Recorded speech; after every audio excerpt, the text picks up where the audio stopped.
Welcome back to the Cow's channel, ladies and gentlemen, the show where I, the Cow, give you the latest and greatest in video game news and give you my opinion, which is a moot point. Don't get upset about it. And first things first, would you believe this is the fourth time I've tried to make this video? Got interrupted 3 times. 3 phone calls, inappropriate Google ads, just dumb stuff popping up. Can you believe it? And second of all, Blizzard Entertainment, welcome back on the channel. It's so wonderful for you to make content for us again, because Overwatch 2 got released on Steam and was immediately reviewed bombed, as we can see right here. So let's talk about that. Now, a couple weeks ago, as shown on this related content, Blizzard announced that they would be going to start releasing their games on Steam. It's part of their diversification strategy to not use the Battle.net Blizzard launcher as much anymore. Microsoft does not really like to do that. Other important things were that the esports staff is being cut, but, you know, they probably don't need to be running their own Overwatch league anyway. They need to just be supporting the independent leagues that are probably going to be doing a lot better when they're done. So, as of the writing of this article, we are a couple days late. But we can see that this was posted on August 11th, which is Friday, at about 11 a.m., don't know what time, but we're around lunchtime or early morning throughout the United States. After 15 hours, there were 25,000 reviews, overwhelmingly negative. That's about as bad as you're going to get on Steam. Now that only 14% of the user reviews are positive, with many players taking the opportunity to criticize the game's free-to-play structure and its ditching of its much-hyped hero missions. For instance, while it retains its charming design, wonderful cast of characters, and some of the best multiplayer maps I've ever played on, Overwatch 2 brought in a few enormous fundamental downgrades that leave it critically flawed, read one of the reviews tagged most helpful. And hell yes, that is an eloquent review right there. We also have it continuing to say the game is still fun.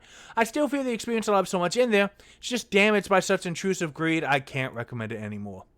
Now, according to the Steam database, the game had a peak concurrent player of just over 52,000, which made it 14th most played game on Steam. Now, obviously, that's not counting people who are not playing on Steam, people who are playing on Blizzard. Now, it's the first of the games that Blizzard wants to release on Steam. You still have to connect to Battle.net to play, which enables the cross-play, and that's understandable. It allows you to play with people on an Xbox console or PlayStation console. Now, Overwatch had its newest season start on Thursday as well, which added the first story missions. However, they can only be accessed by buying a $15 bundle. And I don't know if 3 story missions are worth $5 each. The announcement made people angry because that's when they said that they would be scrapping its planned hero mode, which had all of the features. If you don't remember, Hero Mode was the entire point of them having to release Overwatch 2. Guys, we're going to give you customization. We're going to give you the deep story you've always wanted. We can't do it in Overwatch 1. But things happened badly. See, Hero Mode was one of the main features highlighted when it was officially announced back in 2019, suggesting that one of the core reasons for the sequel was the addition of the PvE story content. But now fans are upset that it costs $15 instead of being free to play like the rest of the game. And that an executive producer, Jared Niss, has confirmed on Twitter that this only counts for the first 3 missions. Any new story missions in future seasons will have separate charges. That sucks. In fact, we're going to do some further reading here in a second.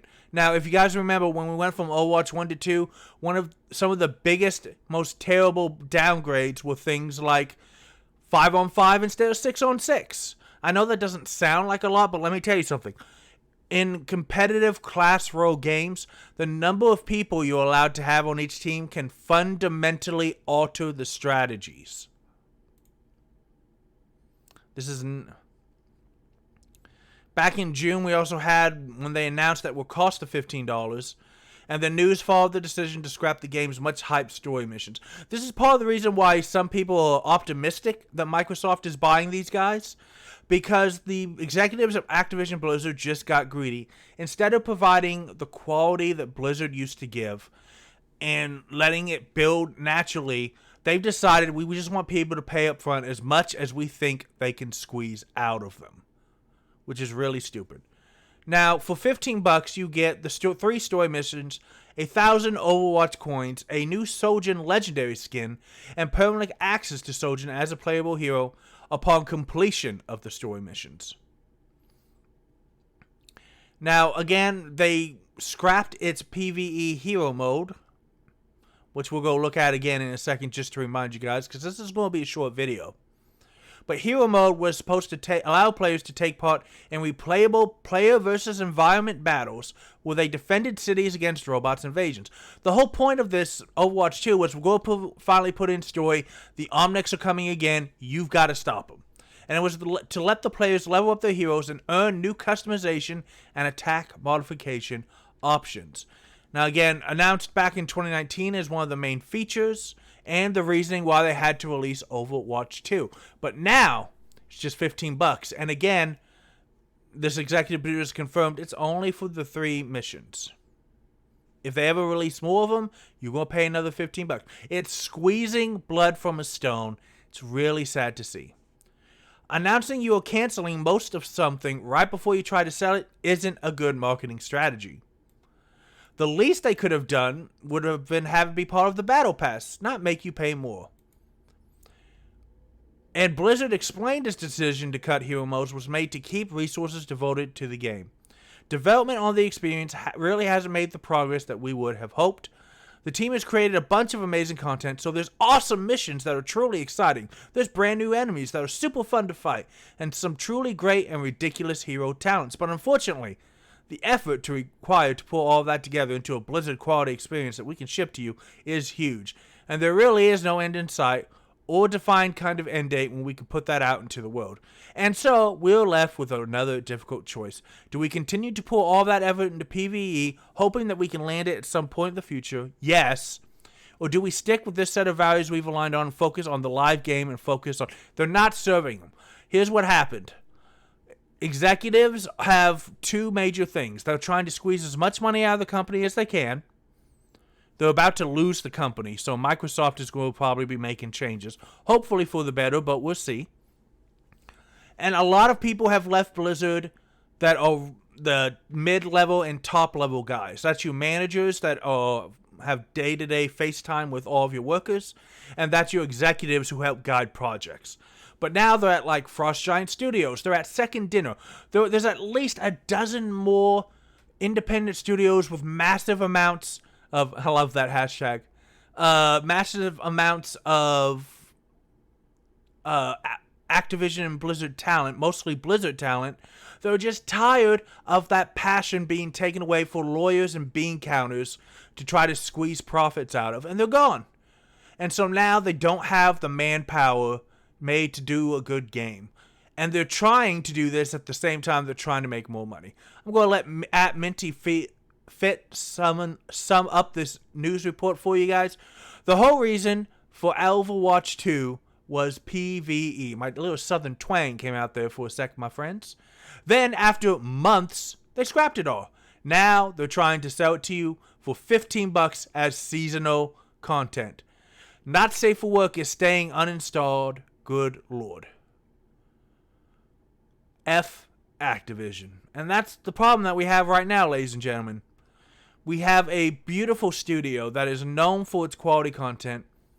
And it's not making that quality content anymore. It's making cash grabs. I really do hope that Microsoft is going to make changes. Get rid of Kotick, get rid of the other money grubbers, and just let them make games. When you let them make games, the games will sell. Look at Legend of Zelda Tears of the Kingdom. You want another example? Don't look at Diablo 4 because it's got the exact same money-grubbing, terrible decisions and policies that have been made about sucking all the time and money out of players. But you know what doesn't? Baldur's Gate 3 has been having success after success after success. And some idiot put together an article that says game developers are really worried that Baldur's Gate 3 will have unrealistic expectations. The only expectation gamers have is that you put your time and your passion to make the best thing possible. You do not have to put together a story as deep and multifaceted as Baldur's Gate 3 to get things to work. You don't. But we can tell when you put in time and passion. And Baldur's Gate 3 doesn't have microtransactions, guys. It doesn't make you pay for half of the classes. It doesn't have DLC characters that you can just install. It may never have DLC ever. It may not need them. Because you have like 12 different classes your main character can be. And you can play super good. You can play super bad. You can play dark urges. You can play as a horny bard who seduces everyone in sight and goes all giggity. You can do what you want in that game. But they don't want you to do what you want in Overwatch 2, which is why they keep cutting features and why they keep charging more money.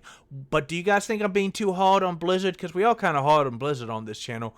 I hit the people I love with a stick. That's why I don't have many people around me. But guys, let me know in the comments below what you think, if your weekend is going good, and play more games, because games are awesome, and I will see you on another video.